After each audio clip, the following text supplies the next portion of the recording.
My name is Ben Eiland. I'm the clinical director here, and I'll just introduce the idea of how I came to use the Enneagram and why.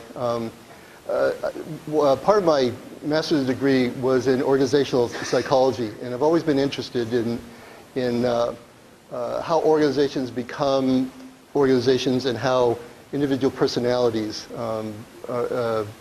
shape that. And my undergraduate work was in anthropology, and I always, in that part, I was always interested about how we learn to become who we are. Because usually no one sits us down and tells us, we figure it out somehow. And how the personalities develop in different cultures. And my belief was that I could go to any culture and still find the same kinds of personalities. And so I did a lot of work in the Myers-Briggs. So I was real familiar with the Myers-Briggs and used it a lot. I was teaching at JFK University years and years and years ago. And it was at the time when all three master's programs, so the School of Consciousness, School of Professional Psychology, and the School of Sports Psychology, all had to do one full class in addiction studies. So I'm teaching, doing my typical thing, and one of the guys from the School of Consciousness said, "You're a 7." And I said, well, okay. Now, I've learned in my life that if I hear something 3 times in a very short period of time, the universe is trying to get my attention. So at the same time, I was getting certified to be a hypnotherapist, and I went upstairs, and the person had a little library, and I was looking at the books, and all of a sudden this book on the Enneagram popped up. So that's 2. And about 2 weeks later, I'm in a bookstore, and I'm just browsing, and it pops up. So I said, okay, I guess the universe wants me to know something about the Enneagram. And so there was 2 books, one by Helen Palmer and one by Don Richard Riso. So I went up to the guy and said, which one's better? And he said, oh, Riso. Now, what I know now is Palmer is here in Berkeley. Riso's in New York. And so I read the book, and I really sort of liked what he was saying, and it put some format over things that I experienced. And so I figured if people write books, they usually do workshops. So I gave him a call, and he said, sure enough. So I went back, and this was early on. I think his second book had, and he just sort of hooked up with a guy named Rusty Hudson. And I took the first week-long seminar, and then I went back to get certified to be an Enneagram trainer, and with the second week on doing it. And my application of this has been twofold. One of them is the issue around relapse, and how different people have their own process into relapse. So for 7s, any 7s in here that know they're 7s? Okay, good. We get bored, and when we get bored, we usually don't think of healthy things to do when we get bored. It's usually something that's usually really unhealthy for us to do.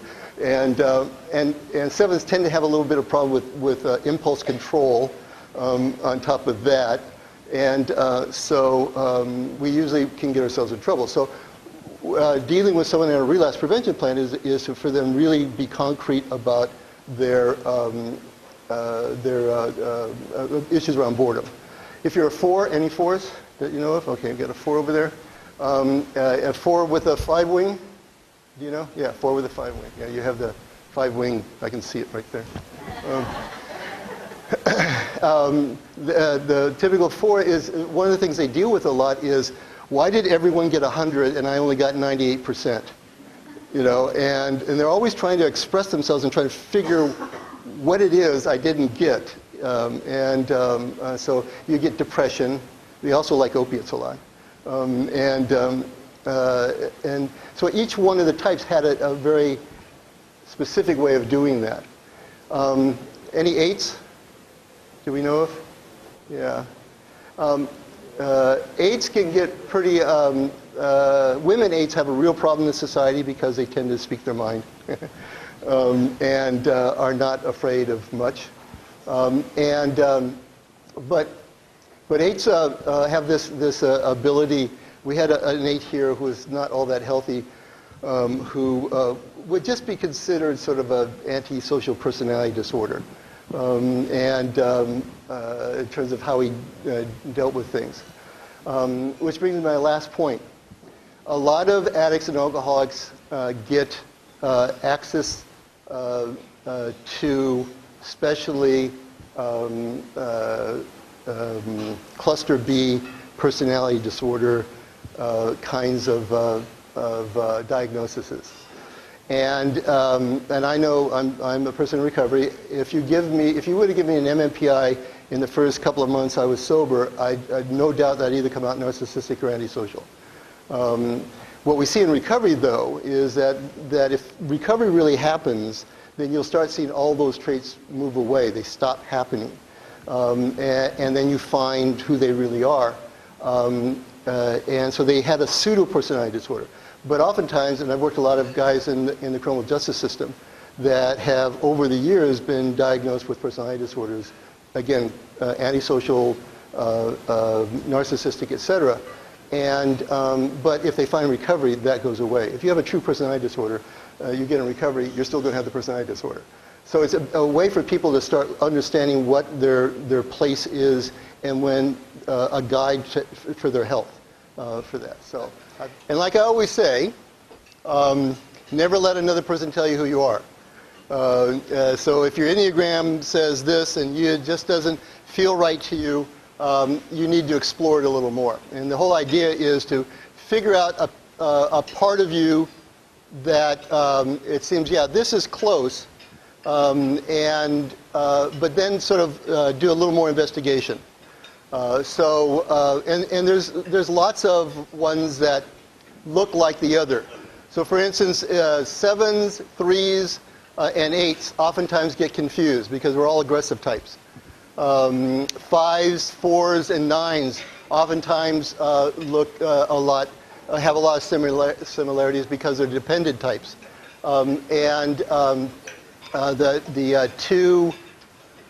The 2 and what's left here? The 2, 6, and 2, 6, whatever the other one is, are what they call the compliant types. Now, let me sort of give you a little history about this. Again, my mentor was Riso. There are lots of people out there. There's lots of belief systems about it, about how the Enneagram came to be. The two basic ideas of it is that there was a guy named Oscar Ichazo who founded the Eureki program, came up from Chile back in the 60s, and a bunch of people got interested in this personality profile and went down to Chile with him and studied with him for a while. One of the people who brought it back was Claudio Naranjo, who's a Spanish psychiatrist who was at the time living in Berkeley, and that's where Helen Palmer got it. Riso was attending a seminary in Canada to be a Jesuit, and Bill Oakes, who was one of the people who went down to Chile, had learned it, and that's how Riso got a hold of it. And then Rusty Hudson was learned it through the fourth way, the Gurdjieff's process, or the Gurdjieffian process. And they all have very similar kinds of ideas. The symbol, no one knows for sure. Oscar Chazo says he dreamed it. But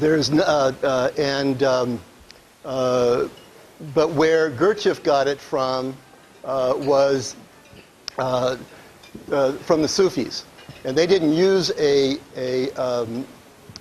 symbol whatsoever. The belief is that if you want to believe the history of it, this goes back to the Desert Fathers. These are the folks that had sort of one of their wisdoms was understanding personality and their sin. Now, I'll get to that in a second. And it had been passed down, and most of the what do you call it? It's the word that talks about the more esoteric part of a religion. Christianity, Judaism, and Sufism, always had this esoteric process. If you look at the tree of life in Judaism, it has some correlation to the Enneagram, and in Sufism. And although I've never seen this, there's some belief that in Christianity, in old Christianity, pre-Bible Christianity, there was this idea of these personalities. So that's sort of the history of a quick history. You want to get us going? So goal of the workshop, real quick, is what is the Enneagram? How can we use it? What is personality? I'm really not going to get into that. How does each type view the world and react to it? That's really going to be core to what I'm going to be talking about. And then desire to understand what makes me tick, or us tick, and then to decide to others, one more. Is there something missing? And this is another factor I use with the clients here. And one more. What is it? What is that thing that's missing? So one of the things about recovery early on is people to accept themselves. We have a lot of people come with shame and guilt, etc. And that especially if you come from a 12-step, they put a lot of emphasis on this idea of character defects. I never liked the word, not that I don't believe I'm defective, but from a clinical perspective, it seemed to me that what we're really talking about is our defense mechanisms that are not healthy. How we use our defense mechanisms are really not healthy. So it's really about sort of overuse of things. So whether it's anger is not inherently bad, but if you overuse anger. And so the issue around having someone to say, this is your personality, this is who you are, and be able to sort of understand that that's okay to be that. It's who I am. The other part of it is, and one of the reasons I really like Riso is because he has levels of development within each type. So he can tell you when you're really healthy. And those levels of development at the unhealthy place correlate with personality disorders. So this is that thing I was saying earlier, that individuals who will oftentimes look like they have a personality disorder or have even been given the diagnosis, that oftentimes they really don't have one. They just have a really unhealthy ego state at the time. The higher you go up in that process into the healthier zones, the less that you have strong ego influence. Right? And again, this is where it sort of gets into the spiritual realms. If you get all the way to the top, that's when you are going to be what we would call egoless. And most of us are never going to get there unless you can find a cave in Tibet and do that thing for a while. So you may ask yourself, why aren't my relationships working? Why do people seem to misinterpret what I say? Why do I always feel so anxious? We get those 6 and 5s and 7s. Why do I feel so overwhelmed? And why do I feel an instant connection with some people and am instantly turned off by others? For those of you that go to 12-step meetings, you can hear 10 people talk and but you'll connect with just one of them. And it's usually your type talking back at you. And you sort of like, oh yeah, I identify with that person. Our personality is a filter we use. Understand ourselves and the world. Back. One more, back. Understand ourselves and the world around us, express ourselves, and defend ourselves, character defects. Oftentimes people get upset about clients who are, push back at us. I'm glad they push back. If they didn't have any pushback, they would have no ego strength. So it's how they push back. I'm always looking at what is it that they push back from. What did I tap into that they're pushing back from? Because I can say one thing to a 7 that would have no impact to them, and say something to a 2 that have a major impact to them. So that gives me some clue also. And then how we relate to other people. I remember the first week I did this, I was rooming with a guy, and we sort of like people do the Myers-Briggs things. I'm an INFP kind of stuff. He asked me what I was a 7, and he stepped back.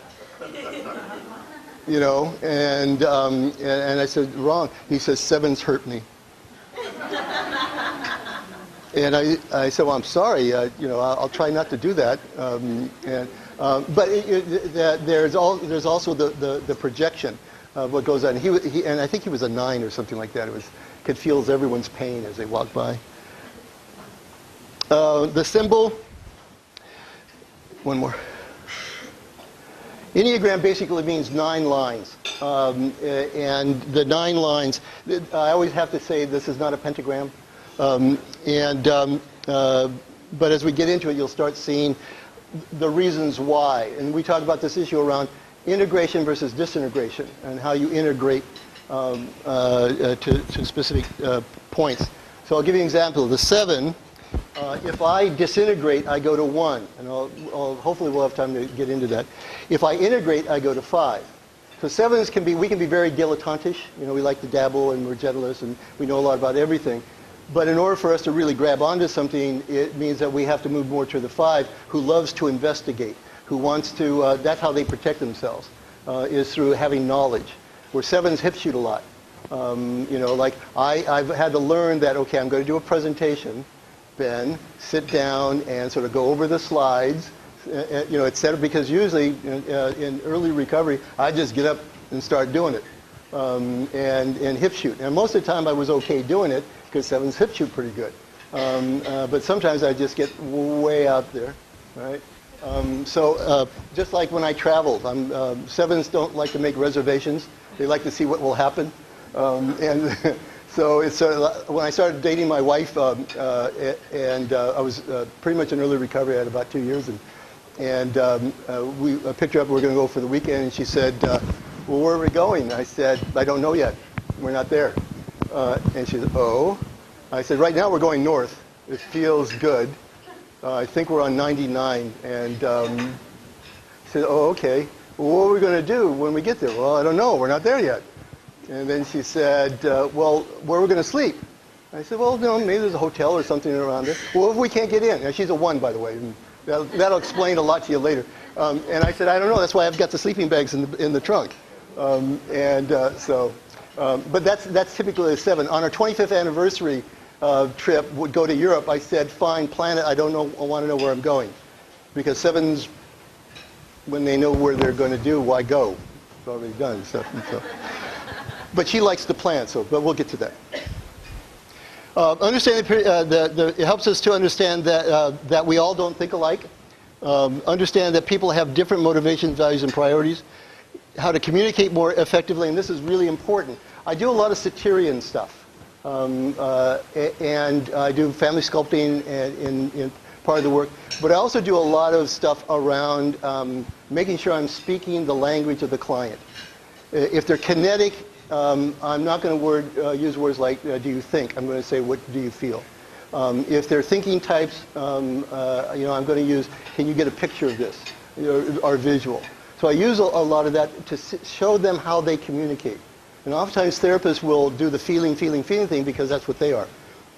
And if they don't understand the client, and Satir did a very simple thing. If you ask them a question, they look up, they're thinkers.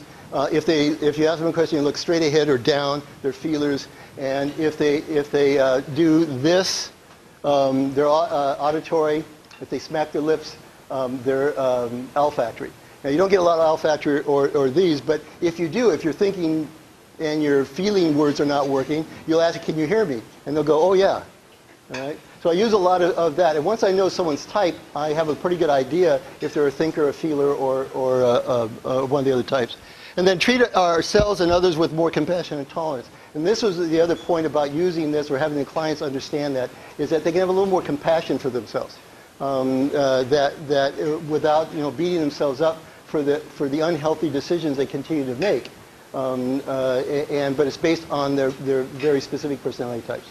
Okay? So ones use a lot of anger to deal with stuff. So when they're really unhealthy, they can be very angry and judgmental and etc. And then feel really bad because they've hurt people they love. 7s just disappear. We don't want to deal with it, so we just go away, and they have to hunt us down. Our personality type does not change. So the theory behind this is what you got. It's not going to change. You're not going to go from a 7 because you want to be a 2. Okay, so if you can try all you want, you'll still be a 7. And the other part is that this is permanent. This is your personality. And personality in the sense, I usually just say, this is how you've developed in order to be able to interact with the world. It's not who you are. Right? And this is where it gets more in the spiritual realms. Your ego defense mechanism, your personality, is only what you developed in order to survive out in the world. If I had the ability to take your ego defenses totally away, right, totally away, what would it feel like? Really uncomfortable. All right? So the whole idea is that this is what we've developed in order to be able to survive. Right? In order, if you understand what that is and have a little compassion to what those ego traits are, you're not as hard on yourself. You can show yourself a little more compassion. I'm a 6 and I'm anxious because all I do is think of what all the bad possibilities that could happen, and I can't get that out of my head, and I go round and around and around because of that. And so that issue comes to a place where they start to understand, oh, this is who I am. I'm going to be anxious. And probably someone was talking about using neurobiology. They're going to probably have an overactive hypothalamus, that just pumps it out, and they're always looking for the next disaster. So they have to be mindful about being in the present, right? 9s, on the other hand, they just stay in the present, in the present, in the present, in the present.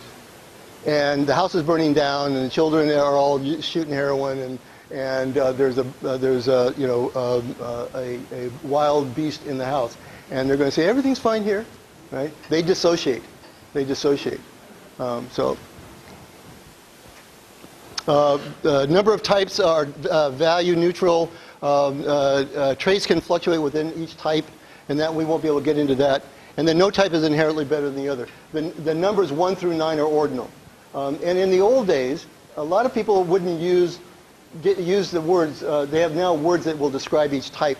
A lot of people were against that because as soon as you put a word to it, it limits it. So if it says that I'm the generalist, depending on your interpretation of what that means, it gives me sort of a connotation. And from a Buddhist perspective, it's sort of like you lose the possibility within it, right? Because you've typecasted it. So the whole idea that they use these numbers rather than using words, but Americans have to have some kind of label on it.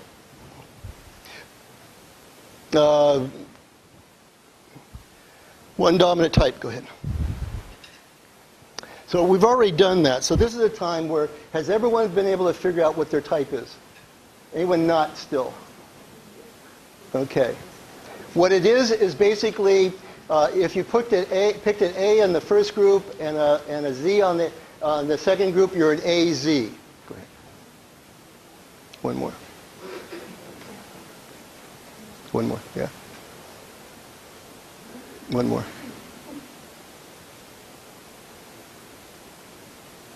One more. Okay.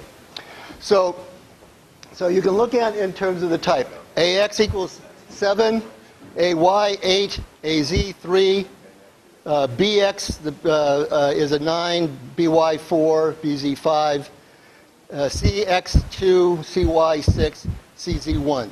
Okay. So each one of them have it. So everyone get a number? Everyone not get a number? Now there's a cue to this. Whatever number you are, when you read about them, if you don't like what it says, it's probably who you are. All right? Okay? Everyone got this? All right, everyone's got their number. Okay, go. So these are the triads. So remember Jung? Jung talked a little bit about thinking, feeling, right? One more is the gut, right? So intuition is not here. These are just feelings, okay? Intuition is here, all right? So you got thinking, feeling, gut, right? Gut types, right? Some people try to even correlate this with body types. It's not worked really well. People have tried to do astrology. Doesn't work very well. But there are 3 triads. So the 8, 9, and 1s are the gut triad. I think you can go to the next one. Instinctive center. The 2, 3, and 4 are the heart center or the feeling center. And the 5, 6, and 7 is the thinking center. Okay? Now, let me ask a question. If you're in your head, in your mind too much, trying to solve a problem, what usually happens? Confusion. Because if you're a really good thinker, you will find so many possibilities, you won't be able to make the decision. So instinctive centers, concerned with independence, seeks autonomy, ego creates boundaries. Okay? 8s control their environment, hold back their 9s hold back their environment, and 1s want to remake their environment. Now what that means basically, so my wife is a 1. She's my point of disintegration, by the way. And I remember one of the things that she said to me early on when we were dating is that she says, Ben, I love you, I don't need you. Okay? And that was a new concept for me. And so, but what it was is that she was really good at being able to set boundaries. About when all of a sudden I'm sort of almost smothering her because I think she needs to need me. And all of a sudden she's pushing back in a loving, gentle way and saying, no, I love you. You don't have to do this anymore for me, right? 8s control their environments. When they get really unhealthy, this is the one who becomes the antisocial personality disorder. And 9s end up with, can have, what do you call it when you dissociative disorders. And 1s, they just get pissed. The challenger. The basic, and one of the things about this is he has a basic desire and a basic fear for each one of the types. Basic desire is to protect oneself. Direct energy outwards, want to control their environment, defend themselves against being hurt. I'm good or okay if I'm strong and in control of the situation. This is John Wayne. Now think about John Wayne, poor guy. Every movie that I ever saw him, including the last one, They Shoot Us, he's got this woman saying, hey, warm bed, good food, shelter. And he said, no, I need to ride off into the sunset. Right? And not because of anything other than fear. This is their basic, the basic fear is that they're going to be controlled. Right? So this is a person who has a severe drug or alcohol problem. They're going to start looking like an antisocial personality disorder. Right? In terms, or at least narcissistic. 8s want to be self-reliant, to prove their strength and independence, to have an impact on their environment, to have unquestioned loyalty of their inner circle, and to stay in control of their situation. Now, as you see, the top ones are, be self-reliant, that's good. As they go down, they become a little more unhealthy. So controlling their environment is more important than anything else. So if this is a person who's a very unhealthy person and is the head of a gang and demands loyalty, and if loyalty is not given, he will make other kinds of decisions. If you ever watched Oz, the 3 guys, actually 2 of the guys that were the head of the gangs within the prison, the guy was the head of the White Aryan Brotherhood, typical antisocial personality disorder 8. Good. 8s do not want to feel weak or vulnerable, to feel out of control, to feel dependent on others, and to have their authority questioned or to lose the backing of others. They very seldom ever feel fear. They very seldom feel fear until they disintegrate. Right? So they push and push and push. And on the healthy side, they can be JFK or Martin Luther King. On an unhealthy side, they can be Attila the Hun. Actually, a better one that was an 8 was Malcolm X. If you know Malcolm X, his background, where he was definitely someone down in prison, everyone thought was a sociopath. When he found his religion and saw a bigger purpose, he ended up being someone who contributed to people. And that was a perfect example of going from this, what other people had deemed him as being antisocial, to someone who is actually was able to cause good in his world. The peacemaker, basic desire to be at peace, direct energy out and inward, have unconscious physical tension, retreat to their inner sanctum. If you've ever been in a clinical situation, you got this client, and all of a sudden they disappear on you, you just know they're gone, right? Ask them if they went to the happy place, because they just go to this place It's sort of like the zone, but that's where they retreat to. And it's a very comfortable place to be for them. Have unconscious physical tension, retreat there in sanctum. I'm good or okay if I'm peaceful and those around me are good or okay. Don't want to find, nines want to find unity and wholeness. They create harmony, to feel at ease, to empathize the positive, and to avoid conflict and tension. They make great negotiators. Yeah, go ahead. We don't have time to get into all these. And resist change and preserve things as they are. They don't like anything to change. So if you got one you've got this 9 who spaces out a lot, who's married to a 3, we'll get to them, and this person is saying, what's wrong? Everything is fine. And they got the spouse saying, what do you mean? You know, you're never around. What do you mean? I'm home every night. You're never here, right? Because they just leave. They just emotionally leave. 9s do not want to have conflicts with loved ones, to feel cut off or separated from others, to be angry, to be upset or disturbed, to have their habits or routines interrupted, and to be emotionally uncomfortable. Any 9s? Okay. So the 9s also do this when they as therapists, you have to watch this because you don't have a filter for the other people's stuff, and you don't oftentimes know what you're feeling and what they're feeling. So make sure you got some good supervision so you can deprogram, because all of a sudden you'll get so overwhelmed you almost feel like your body's going to melt into something else with that. And it's really mindfulness of the present is really important to stay grounded with that, because you'll just go. You'll start working with someone, and all of a sudden you feel emotionally or spiritually you've merged with them. And when that happens, then you're going to be ineffective, because you don't know, is this my stuff? Is this their stuff? So it's not just counter-transference, it's just total enmeshment, right? Okay. The reformer, 1. Bases are to have integrity, direct energy inward, resist feelings or reactions, strong inner critic. I am good or I'm okay if I'm reasonable and do what is right. So I tell the story about the peach. My wife and I are walking. She's a 1. We're walking. I'm a 7, so I have no boundaries. So I'm walking down, and there's a fence, a peach tree, a limb hanging over the thing, and a beautiful peach hanging there. So I go to get the peach. She said, what are you doing? I says, I'm going to get the peach. It's not your peach. He says, what do you mean it's not my peach?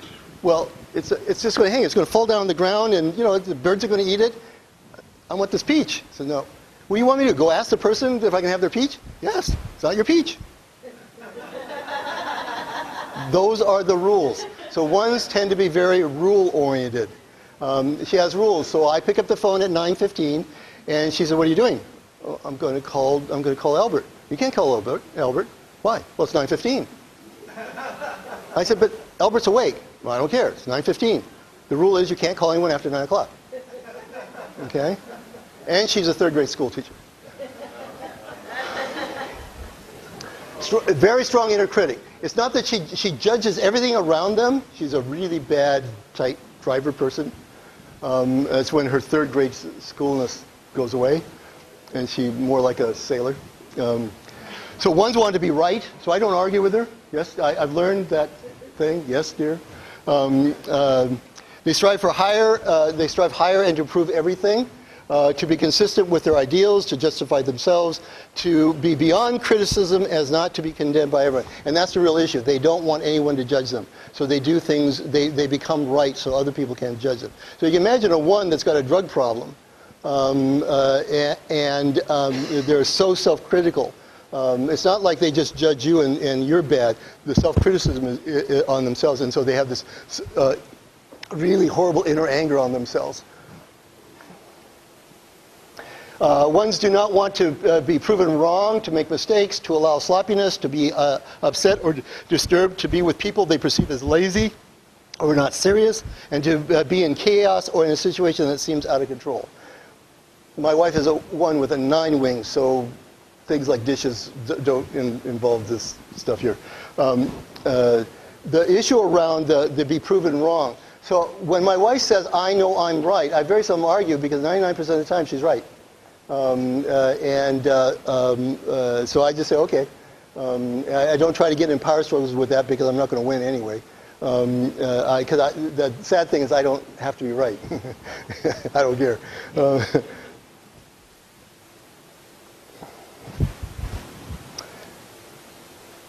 Instinctive status, problems with aggression. 8, 9s, and 1s need to protect their boundaries and emerges as rage.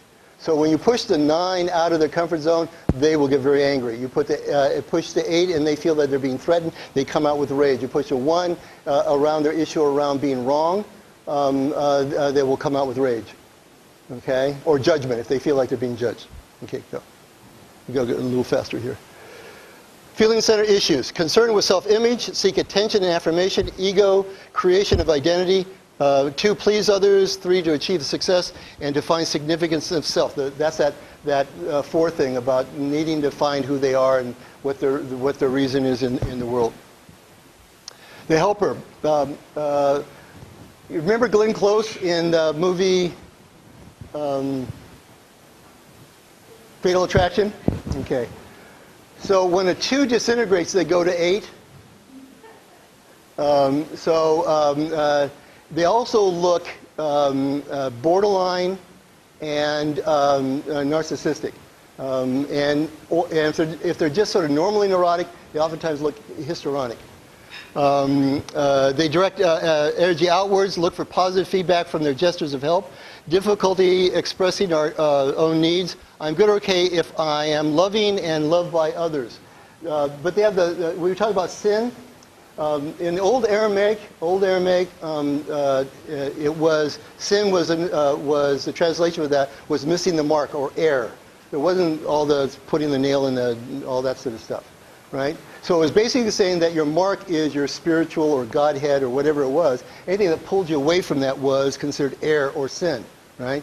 So things like pride is not like it's a bad thing. It was just sort of saying that's keeping you from your fulfillment, from your own spiritual fulfillment, and that's pulling you off the mark. So the sin of the 2 is pride because they want to be loved. So they go around and being nice to people and doing things for people, et cetera, but they want to pay back. If they don't get the payback, they get pissed. And because they still haven't learned how to ask for love. You can't ask for it. They're too proud to do it. They're saying, well, look what I did. I'm being told I got 10 or 5. Okay, well, we'll see. 2s want to be loved, to have intimacy, to express their feelings for others, to be needed and appreciated, to be close and valued friends and partners, and to get others to respond to them. So when they're at that level, this is the place where they're doing anything to get a response. So whether they're dressing provocatively or just being so in your stuff about wanting to help to the point where you just have to say, please back off. So the healthiest side, I'm using this as a metaphor because I didn't know her personally, but Mother Teresa would be the healthy 2 when you get to a point of altruism or some level of altruism. And then Glenn Close would be in that movie would be the picture of the other side of that. 2s don't want to be out. No, go back. 2s don't want to be out of touch with loved ones, to be in personal settings, to be left out of social situations, to be in a situation where there's nothing for them to give. And so they're always trying really hard. So they'll be noticed and people will think well of them or love them. The achiever type. The 3s tend to they're most out of touch with their heart. Everyone remember that movie about the women's baseball team, A League of Their Own? Remember Tom Hanks? He played a 3, and I think he's a 3 in reality. Him and Demi Moore. And he comes out and he starts screaming at the girl, and she starts crying.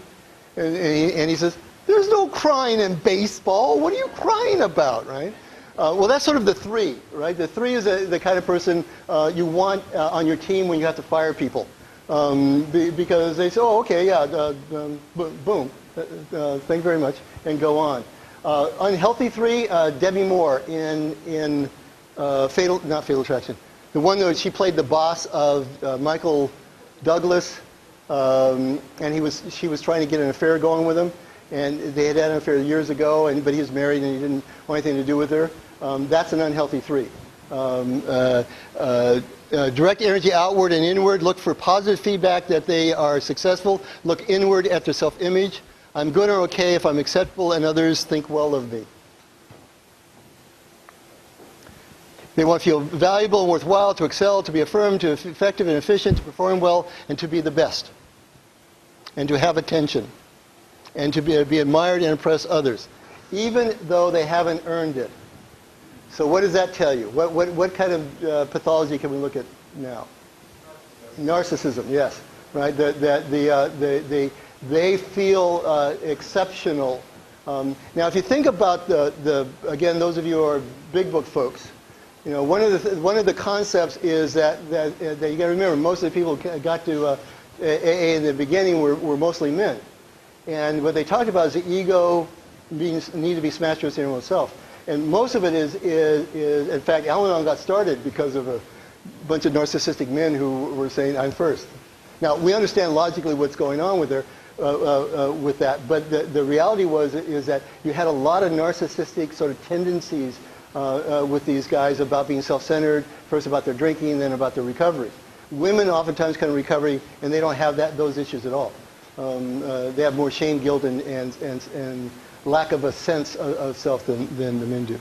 3s do not want anything that looks like failure, to sit around doing nothing, to be overshadowed by others, to be unprepared or awkward, to be average, to ask others for help or support, and to be caught in a distortion of the truth, even though they'll lie their asses off. The 4, individualists. The basic desire to find themselves and their significance, to create an identity. So you find lots of 4s that are artists, writers, poets, etc. They're always trying to find an expression of themselves. They direct energy inward. These are the folks, my typecast of them. They sit in Greenwich Village, dressed in black, writing bad poetry. Especially if they're a 4 with a 3 wing. Because they have this thing, I want to be seen, I don't want to be seen, I want to be seen, I don't want to be seen. Self-image based on feelings, create and sustain moods. So if I'm working with a 4, I'm more than likely going to say, tell me about your feelings, right? And they'll know exactly. Now, once they get really histrionic around their feelings, they say, well, what do you think about that? And I'm going to move them out of that center. Because as soon as I can move them out of their center, they're going to... Because they have no idea why they're feeling. They're just really in touch with their feelings, but oftentimes they're not in touch with this.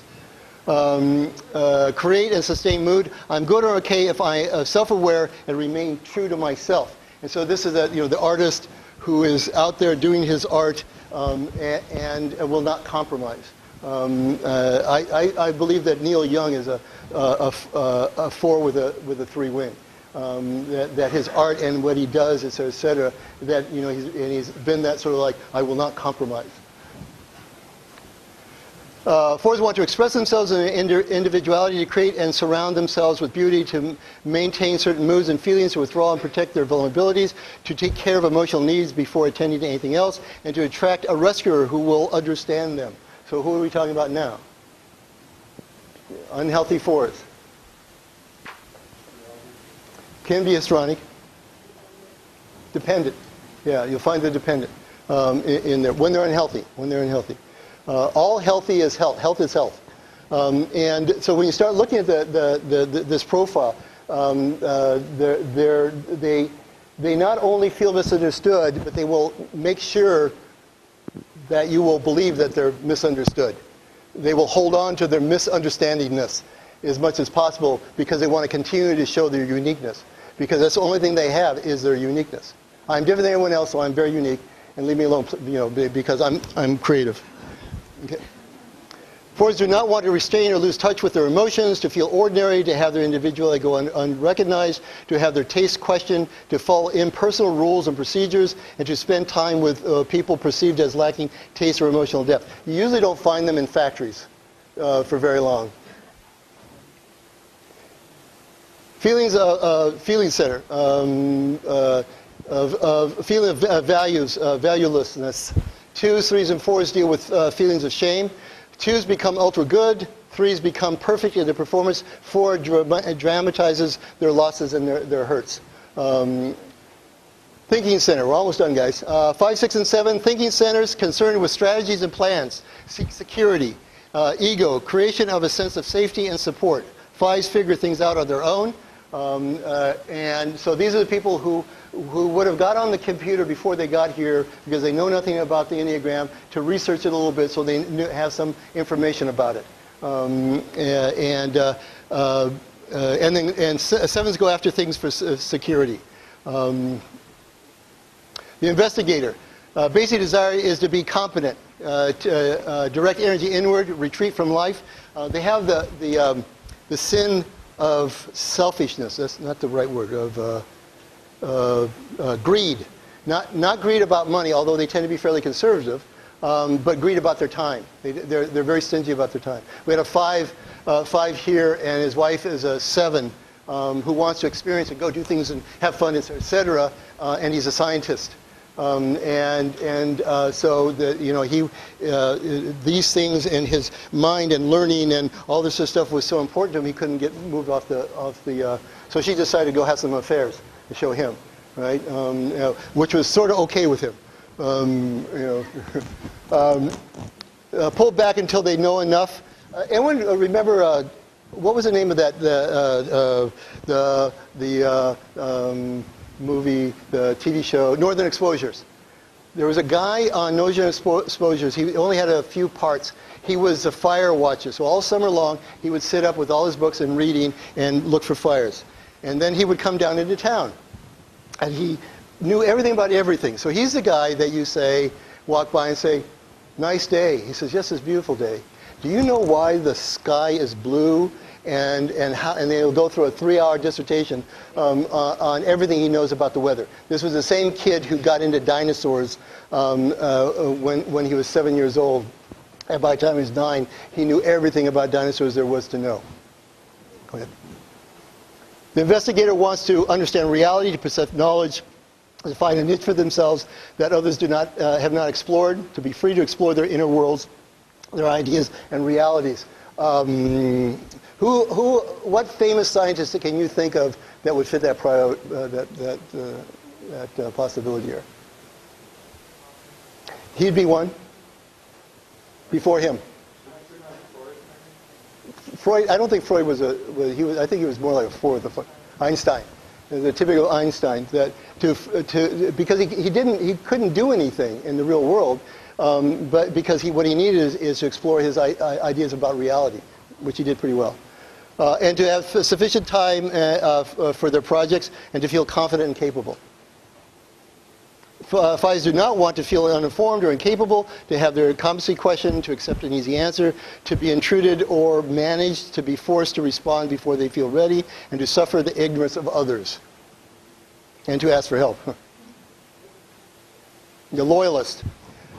To be secure, directs energy inward and outward. Trust others, don't trust others. I'm good or okay if I feel secure and do what is expected of me.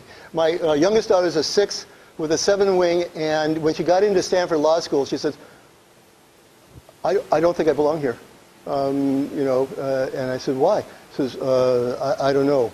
And it was really about feeling out of her element when she got there. She still will call my wife and get a second opinion about everything.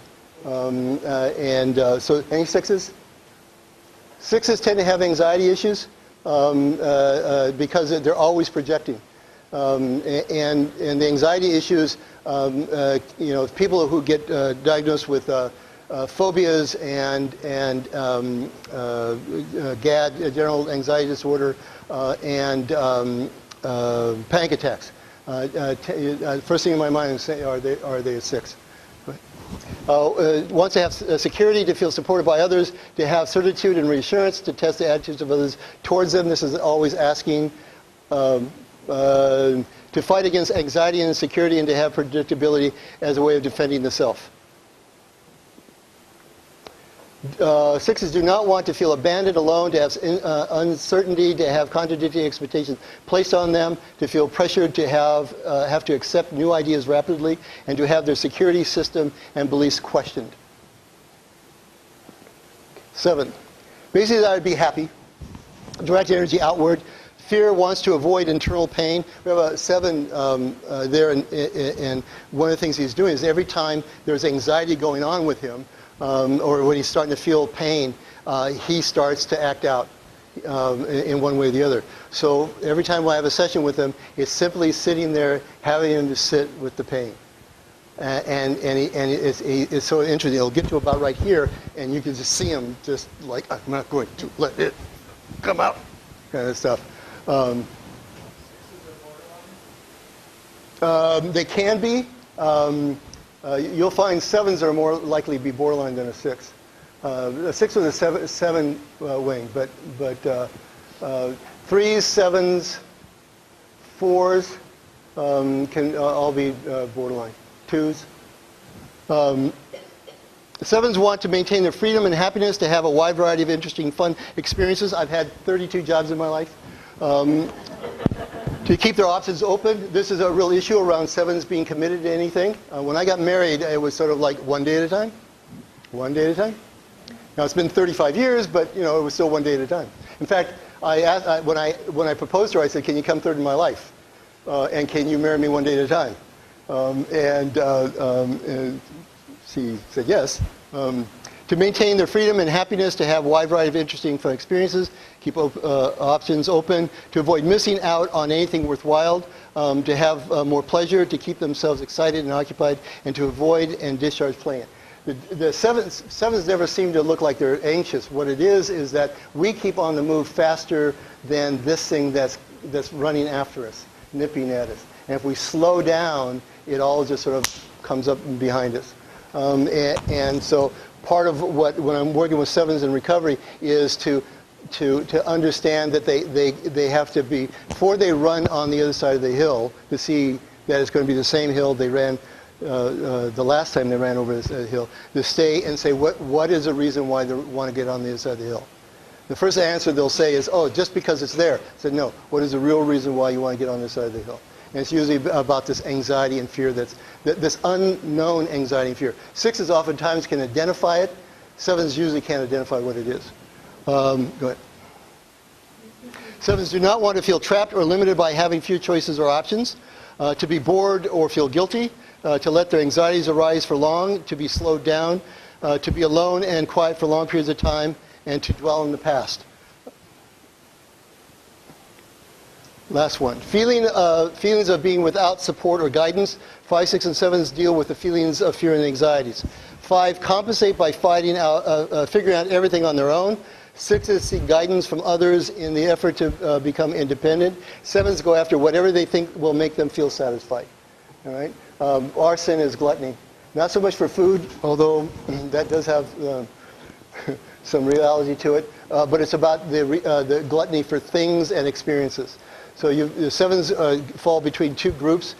7s who are things kind of people. They want the newest things, and not so much like a yuppie would, but they would collect things and want to have massive dinner parties, etc. 7s on the other side just want experiences. So I'd much rather go sit in a cave for a month because that would be sort of a neat experience. I don't know if I can handle a month in a cave, but Okay, next one. I think that was the last slide. Okay, so all right, I sort of did it almost on time. I think I'm 5 minutes over. For those that want to ask questions, I'm here. Thank you so much for listening. Again, I want to just reaffirm why I use this. Number one, to give a person an understanding of who they are and of a place of acceptance. This is who I am. Second, to see how this can lead to relapse, or their specific relapse road can be planned out, and so they can see what it is. So when we do discharge planning, I'm always working with them around what their Enneagram type is, to see what that's and the impact it is, and to maybe counter some of the psychopathology that's been dumped on them. That they've gone to other therapists or other places or in the criminal justice system, and this was my way of sort of like de-pathologizing the individual, and so they can sort of see that this is really about their addiction. It's not to say we don't get our fair share of people with real personality disorders, but that's a different topic. So thank you very much.